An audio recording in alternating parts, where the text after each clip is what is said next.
किसी की माँ जी रही हैं। और बात अगर राबड़ी देवी जी की कर रहे हैं ना, हम बता देते हैं, वो महिलाओं की आवाज थी। दिक्कत है ना कि वो किसके किचन में थी, इसकी वजह से वो सीएम बनी। बहुत नेक्स्ट भारतीय जनता पार्टी का अध्यक्ष कौन होगा बताइए? कोई भी बताइए, कोई नहीं बता सकता। ये होता है परिवारवाद के खिलाफ। इनके समय आज तेजस्वी यादव, कल तेजस्वी यादव, परसों तेजस्वी यादव का बेटा, नरसों उसके बेटे का बेटा, या बेटे के बेटे के बेटे के बेटे के नीचे ये रैकेट चल रहा है। ये फर्क होता है। परिवार से कोई व्यक्ति अगर राजनीति में आए उसको परिवारवाद नहीं कहते, परंतु सिर्फ एक परिवार राजनीति के अंदर शीर्ष पदों पे बैठे रहे उसको परिवार कहते हैं। तो चलिए शुरू करते हैं। कंचना जी, अब ये बताइए कि आखिर परिवारवाद एक ऐसा मुद्दा है जिस पर आपके पास कोई जवाब ही नहीं है। अगर लालू जी जेल गए तो राबड़ी जी को बना दिया, राबड़ी जी के बाद अब तेजस्वी यादव, तो परिवार में रहता वो परिवारवाद। ये बड़ी अच्छी बात कही आप, क्योंकि मुख्यमंत्री पद की बात हो रही है। दूसरा, उन्होंने भ्रष्टाचार पर आपको घेरा है। तीसरा, जो सवाल मैं पूछना चाहती हूँ कि राहुल गांधी सबसे ज्यादा वोट चोरी सब जगह मुद्दा उठा रहे हैं। कि आपकी पार्टी को एहसास है पिछले चुनाव आप किस मुद्दे पर आपकी पार्टी इतनी सीटें लाई थी? भ्रष्टाचार, बेरोजगारी, ऐसे मुद्दों पर। उन मुद्दों से हटकर सिर्फ वोट चोरी क्या असल मुद्दा बनेगा बिहार में? कि आपको आम आदमी की जिंदगी से जुड़े मुद्दों को उठाना नहीं चाहिए? नहीं, बहुत सारे सवाल पूछे गए हैं। मुझे लग रहा है कि जदयू जितना तो मुझे भी समय मिल ही जाना चाहिए, उनसे ज्यादा विधायक हैं हमारे, है ना। भले कम हो लेकिन मुख्यमंत्री पर वही बैठे रहेंगे। और मैं यहाँ एक विषय आप लोग जानते होंगे, भूगोल, ज्योग्राफी, उसमें हम तो निवेदन करेंगे प्रधानमंत्री नरेंद्र मोदी जी से, आपकी सरकार से, उसमें एक लाइन डलवा दे। कुछ था जी इनके पहले, इनके अनुसार कि 2014 में मोदी जी के आने से पहले विश्व के नक्शे पे भारत नहीं था, हिंदुस्तान नहीं था। कुछ था जी इनको तो बस, है ना। ये जब आए हैं तब ये भारत का नक्शा बना है विश्व ग्लोब में। पहले कहाँ कुछ था जी बिहार में? कुछ था जी 2005 में इनके आने से पहले, नीतीश जी के आने से पहले कुछ था जी बिहार में? नहीं था जी। आए हैं तो भारत के नक्शे पे बिहार बना है जी। तो इनका ये दावा होता है। लेकिन बिहार में चले जाइए, मैं वहीं से आ रही हूँ, पटना में पोस्टर लगे हैं, क्या लिखा हुआ है? 20 साल में 2 गुना हुआ इंफ्रास्ट्रक्चर। जब 1 गुना था नहीं जी, तो 2 गुना कैसे हुआ जी? बताइएगा जी। ये जीविका दीदी ये कह रहे हैं 1.5 करोड़ है, 5 करोड़ कर देंगे, और 1 करोड़ 41,000 ये दावा करते हैं। और हर जीविका दीदी 2 से 3 माइक्रो फाइनेंस कंपनी से लोन लेकर डूबी हुई है कर्ज में। लेकिन ये कहेंगे हम सबको पैसा देंगे जी, हम सबको कर्ज लो, तुम्हें कर्ज देंगे हम, तुम ब्याज में डूबोगे, ऐसा ये दावा करते हैं। 20 साल से इनकी सरकार है महाराज। ये राबड़ी देवी जी को कह रहे हैं कि ये किचन में चाय बना रही थी, कैबिनेट में चली गई। चाय वाला प्रधानमंत्री बन सकता है, चाय वाला प्रधानमंत्री बन सकता है, पर चाय वाला मुख्यमंत्री नहीं बन सकता है जी। और आप बता दीजिए कि राबड़ी देवी जी के टाइम पे, उस जमाने में बिहार में, आज ही का बता दीजिए कि बिहार में महिलाओं का लिटरेसी रेट क्या है जी? बताएंगे जी। और कितने विश्वविद्यालय आपने खोले जी? 20 साल की सरकार तो रही है ना इनके जी। बताइए, एक भी स्टेट यूनिवर्सिटी खोले हैं क्या जी? नहीं खोले हैं जी। सेंट्रल यूनिवर्सिटीज खोले हैं क्या जी? नहीं खोले हैं जी। पटना यूनिवर्सिटी को सेंट्रल यूनिवर्सिटी का दर्जा दिलाए हैं जी? नहीं दिलाए हैं जी। और 10,000 रुपए, और अभी एक मुहूर्त निकला था, उस मुहूर्त में बताया गया चुनाव आ गया, महिलाओं का व्यवसाय बड़ा अच्छा चलेगा, इसी समय 10,000 रुपए दे दो, व्यवसाय शुरू कर लेंगे। 10,000 में तो चाइनीज फोन भी नहीं आता है जी, आप 10,000 में व्यवसाय करवा रहे हैं जी। और पूरे टाइम लालू जी, राबड़ी जी, राहुल जी, ये जी वो जी कर करके आपका खत्म हो गया। तो मुद्दों की बात पर हम आ जाते हैं जी। हम 2020 से 2024 हर समय हम सिर्फ और सिर्फ मुद्दों की बात किए हैं। आज तेजस्वी जी चारा और परिवार पर आपने कुछ नहीं बोला। ओहो, चारा पर भी बोल देते हैं जी। चारा खाए जगन्नाथ मिश्रा, जेल जाए लालू यादव, और 55 अधिकारी कौन? अपर कास्ट ब्राह्मण जिन पे केस हुआ था, सब पे केस हटा लिया गया जी। एक मुख्यमंत्री को जो पिछड़े समाज से आए थे, फंसा दिया गया जी। और राजा जी अपनी शक्तियों का पूरा इस्तेमाल कर रहे हो। हम चारा चोर जवाब दीजिए, फिर चलेंगे उनके पास। चंद हो गए जी, इनकी छवि अच्छी हो गई जी। प्रदीप जी जल्दी से इसका जवाब दीजिए, फिर हम चलेंगे अक्षय जी के पास। वाह जी सब बोले, पर आंकड़े नहीं बोले जी। अब मैं थोड़े आंकड़े बोल देता हूँ। देखो, शायरी सुननी है इधर जाओ, लफ्फाबाजी सुननी इधर जाओ, आंकड़े सुनने तो इधर आ जाओ। इन्होंने बोला बिहार का लिटरेसी रेट महिलाओं, सुनिए जी, 2000 सुनिए ना जी, 60% से बढ़ के 80% हमने किया। अब इनकी देखिए दुविधा क्या है। मैं समझ सकता हूँ कंचना जी जी क्यों कर रही है, क्योंकि इतना करने के बाद भी इनके बाजू में बैठे हुए जी ने, इनके बाजू में बैठे जी राहुल जी ने अभी तक तेजस्वी जी को मुख्यमंत्री पद का उम्मीदवार ही नहीं घोषित किया है जी। मगर क्यों? या तो पता नहीं ना नेता कौन, नीति कौन, नियत क्या, कुछ नहीं जी। चलिए इस शो में ये कांग्रेस के प्रवक्ता, हमारे तो नेता नीतीश कुमार मुख्यमंत्री पद के उम्मीदवार, नरेंद्र मोदी जी प्रधानमंत्री पद के उम्मीदवार। यहाँ पे क्या कांग्रेस पार्टी कहते तेजस्वी यादव मुख्यमंत्री पद के उम्मीदवार है तो हम खुद ही ताली बजाते, पर ना बोलेंगे जी। अब आ जाते हैं डेटा पे जी। 15 साल में जब इनकी सरकार थी, बजट था बिहार का 23,000 करोड़ जी। हमारे समय हो गया 3,23,000 करोड़ जी। इनके समय बिहार के अंदर प्रति व्यक्ति आए 8,000 करोड़ जी। हमारे समय हो गया 66,000 करोड़ जी। इनके समय बिहार के अंदर 54% आबादी गरीबी रेखा के नीचे जी। हमने सबसे ज्यादा बिहार से लोग गरीबी रेखा के ऊपर निकाले जी। तो ये जी कर, दिक्कत क्या है? बिल्कुल चाय वाला प्रधानमंत्री बन सकता है, क्योंकि प्रधानमंत्री नरेंद्र मोदी जी के ना पिताजी ना माताजी ना कोई परिवार का व्यक्ति जो है राजनीति के अंदर है। इनके समय चाचा चाची, दादा दादी, पापा पापी, सब पूरा परिवार राजनीति के अंदर है। आप जैसे युवा जो है भारतीय जनता पार्टी के अंदर ही चुन के एक बार प्रधानमंत्री बन सकते हैं। आरजेडी जाएंगे, तेजस्वी यादव परिवार के नीचे रहना पड़ेगा। कांग्रेस जाएंगे, गांधी वाड्रा परिवार के नीचे रहना पड़ेगा। बीजेपी आएंगे, प्रधानमंत्री आप में से कोई भी बन सकता है कार्यकर्ता के रूप में। इनमें और हम में ये फर्क। अरे बाप रे, ये तो धोती खोल रहा है।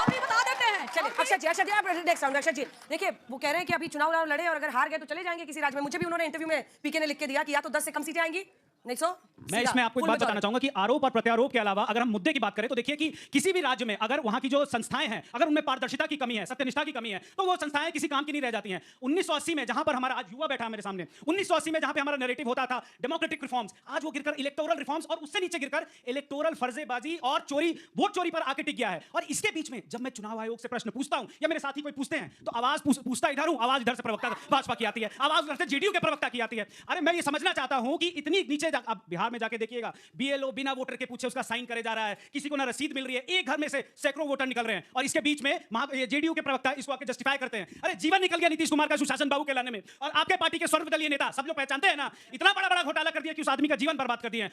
भाजपा वाले कहते हैं कि 4 करोड़ रुपए टैक्स नहीं दिया। अरे मोदी जी ने तो कहा था ना खाऊंगा ना खाने दूंगा, और आप ही के पार्टी के लोग जो कि आज बड़े बड़े घोटाले कर रहे हैं, हिम्मत आप में उनसे पूछ लें कि क्या हो रहा है। अरे आप क्या पूछिए, कागज तो दिखाओ, कागज दिखा के पूछे, हिम्मत नहीं है इस आदमी में, हिम्मत नहीं है। आज इनकी पार्टी के प्रवक्ता खुद पूछ रहे हैं कि अगर हिम्मत है तो इसको आके जस्टिफाई कर दो जो प्रशांत किशोर ने कहा है, नहीं तो इस्तीफा दो। जेडीयू के खुद प्रवक्ता कह रहे हैं कि आके अगर हिम्मत है तो बता दीजिए, नहीं तो इस्तीफा दो। मुझे ऐसा लगता है कि जो चुनाव आयोग से प्रश्न पूछते हैं और जवाब जो हमें यहाँ पे एनडीए के प्रवक्ता देते हैं, ये पक्का इससे समझ आता है कि गंगाधर ही शक्तिमान है। ये लोग मिलजुल कर जो सारे पार्टियां चुनाव लड़ने में लगी हुई हैं, ये लोग वहां से ट्रॉफी उठा के फुल होने के चक्कर में भ्रष्टाचार का आरोप लगा रहे हैं। आपके नेताओं पर जवाब दीजिए। नीतीश कुमार जी पर पीके का एक इंटरव्यू है, वही सुन लीजिए।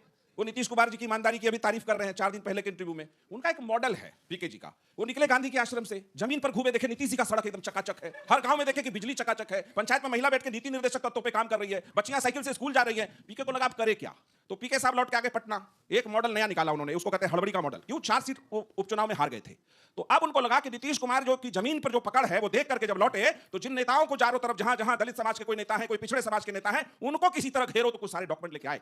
मैं उन आरोपों को यहां से बैठ के खारिज करने की स्थिति में नहीं हूं, लेकिन एक सवाल मेरा पीके महोदय से है कि भारत के जिन जिन राज्यों में जिन जिन मुख्यमंत्रियों के साथ आप खड़े होकर के जहां जहां लड़ा रहे थे, उन पैसे का हिसाब सार्वजनिक रूप में दीजिए। दिल्ली में केजरीवाल जैसे भ्रष्ट आदमी को चुनाव लड़ा करके आपने जितवाने की कोशिश की, कौन सी साजिश का हिस्सा था? ममता बनर्जी को जिताया आपने, अगर आप गए रेवंत रेड्डी वहां एक वाईएसआर कांग्रेस के साथ खड़े हुए, स्टालिन के साथ खड़े हुए, हर जगह भारत में आप खड़े हुए, आपकी राजनीतिक विचारधारा है क्या? वो कहते चलिए बिहार बदलने आए। प्रभु 20 साल से बदल रहे हैं। पीके हमारी ही पार्टी में थे, उपाध्यक्ष बनाया था नीतीश कुमार जी ने, बहुत सोच समझ करके कैबिनेट की जिम्मेदारी दी थी कि विकास पर कुछ काम करिए। सपना अगर बड़ा हो और घटना करना हो तो ठीक है, आप कागज लेकर के आते रहिए और चुनाव में ये हड़बड़ी का मॉडल पे काम करिए। मैं वस्तु स्थिति पर आता हूं। नीतीश कुमार जी की 45 साल की राजनीतिक जीवन में अगर एक लेश मात्र का दाग हो ना, तो आप बताइएगा कि नीतीश कुमार ने किसी करप्शन को समर्थन कभी दिया हो। वो इस तरह के नेता नहीं है। आप गलत कर रहे हैं। पीके जी उनके साथ काम किए हैं, लेकिन वो राजनीतिक रूप में लालच में गलत कर रहे हैं। अब क्या था जी, वो वाले था जी पे क्या था? बिहार को क्यों बोलते नीतीश कुमार? कुछ था जी। अब राबड़ी देवी चला रही है बिहार, तो क्या कहेंगे कि कुछ था जी? यही बोलेंगे ना। अभी आगे साक्षरता।